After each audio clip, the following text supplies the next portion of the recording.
Okay guys, welcome back.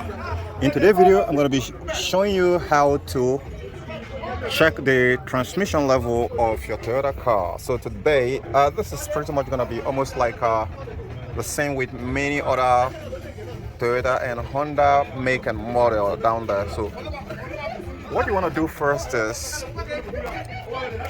want to get a rag you're going to be using to clean it, a very clean one, which you're going to be using to wipe it after pulling this off. So then after that, you don't want to pull it off. You want to get into the car.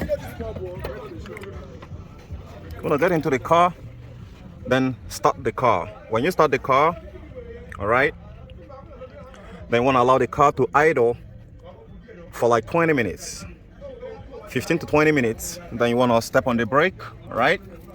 And as soon as you step on the brake, then go ahead and shift this from park to reverse. Wait 3 to 5 seconds, shift it to neutral. Wait 3 to 5 seconds to drive.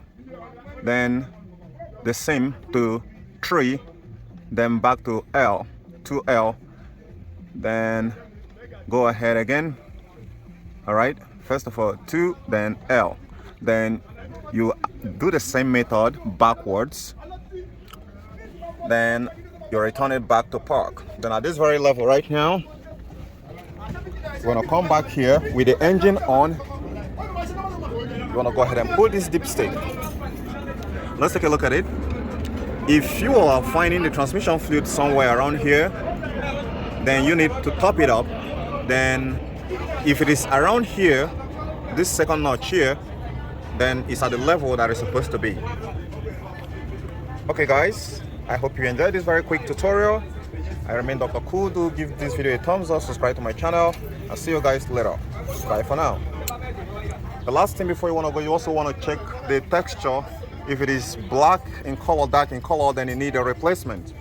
And for this very model here, Toyota actually wants specifically not to flush the system. So if you flush it, this transmission system is very, very fragile. So you might be running into more problems. So do not flush it. And back down in Nigeria here, most mechanics will want you should not replace it. You should only top it. So if you, for any reason, go ahead and replace it, you're going to be running into more problems. Catch you guys later. Bye for now.